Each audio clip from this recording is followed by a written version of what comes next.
When I first saw the text message, I thought I was imagining things. The words blurred together as I reread them over and over, each iteration carving a deeper wound in my chest. I can't wait to see you again. Last night was unforgettable. It wasn't from me. It was from someone named Kyle. At first, I laughed. A bitter, hollow laugh that echoed in the empty living room. This has to be a mistake, I told myself. Emma, my wife of 6 years, wouldn't do this. Not the woman I'd built a life with, the one I'd held through thick and thin. But the doubt planted its roots quickly, and before I knew it, I was digging deeper. Her phone, once a sacred boundary I never thought to cross, became an open book. And the pages told a story I wasn't a part of. The affair had been going on for months.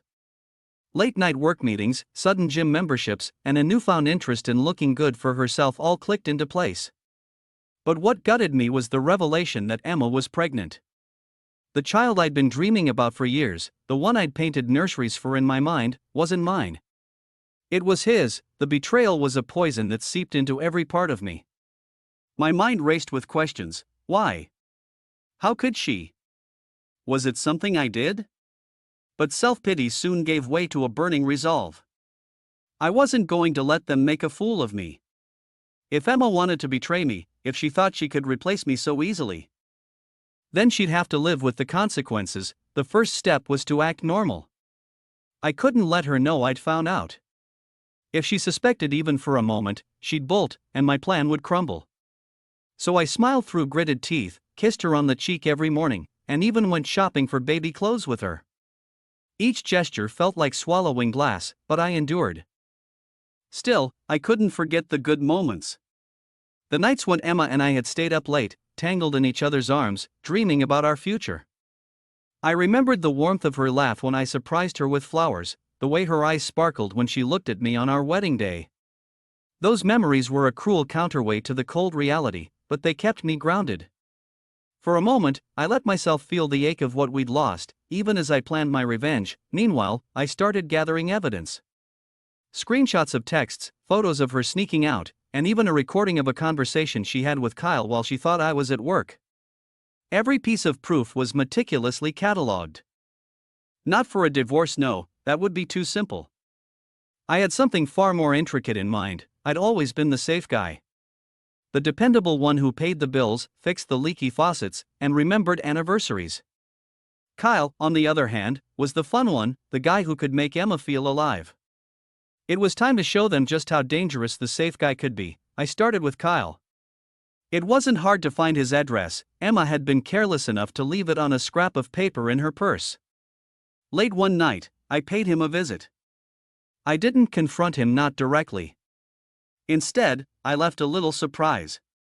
His car, a shiny red sports model that probably cost more than my annual salary, was my canvas. By morning, it would be a smoking ruin, courtesy of a well-placed rag and a matchstick. Next, I turned my attention to Emma. I started sowing seeds of doubt and paranoia. Anonymous texts that hinted at Kyle's unfaithfulness. A strategically placed earring in the glove compartment of her car. She'd always been insecure, and it didn't take long for her to spiral. Her once glowing face became haggard, her eyes darting around like a hunted animal's, but there were moments, brief and fleeting, when I almost faltered. One evening, as she lay on the couch, her hand resting protectively over her growing belly, she looked up at me with a softness that made my chest tighten. "I'm so lucky to have you," she whispered.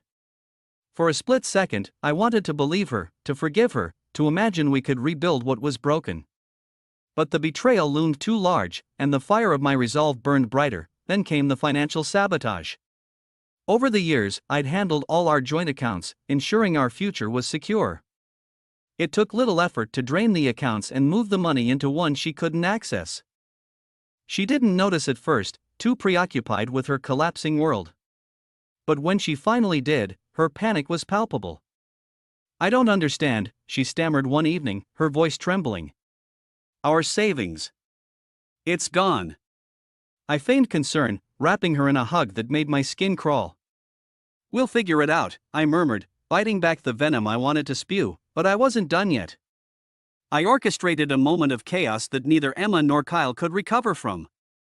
I waited for one of her work trips to the city, timing it perfectly so Kyle would meet her at a hotel. This time, I didn't stay in the shadows. I barged in, holding my phone high to capture the whole sordid scene as they scrambled to cover themselves. Emma's face drained of color as she stammered my name.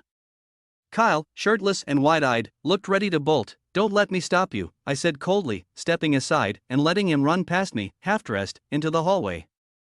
Emma burst into tears, reaching for me, but I stepped back. "This is what you wanted, isn't it? Him? Well, now you've got it." The footage of that moment found its way to everyone who mattered in Emma's life. Her parents, her boss, even our closest friends. The pitying looks she received in the aftermath were nothing compared to the scorn. Her carefully crafted reputation as the loving wife and soon-to-be mother crumbled like a house of cards. The final act of my revenge was the most calculated. I hired a private investigator to track Kyle's every move, gathering evidence of his own indiscretions. It turned out he was juggling not just Emma but 2 other women. Armed with this information, I ensured Emma received a carefully anonymized package detailing every sordid detail. The fallout was spectacular. Emma confronted Kyle in a public cafe, her screams drawing a crowd as she hurled accusations and, eventually, a glass of water. Kyle, for his part, looked like a deer in headlights. Their little fairy tale had turned into a train wreck, and I had a front row seat. By the time I filed for divorce, Emma was a shadow of the woman she'd once been. Her glowing pregnancy had dimmed into stress and regret. She begged me to reconsider, tears streaming down her face as she clutched my hands. "I made a mistake," she sobbed. "Please, we can fix this." I looked at her, the woman I'd once loved more than anything, and felt nothing. "Some mistakes," I said quietly, "are irreversible." Walking away, I felt a strange mix of triumph and emptiness. My revenge had been meticulous, a masterpiece of retribution. But as I stood alone in the house we'd once shared, I let my mind drift to the love we once had. The laughter, the stolen kisses, the nights when the world melted away, and it was just us. Love, I realized, could be the sweetest poison of all. Revenge, it turned out, wasn't as sweet as I'd imagined. But at least now, I could move forward scarred, but wiser.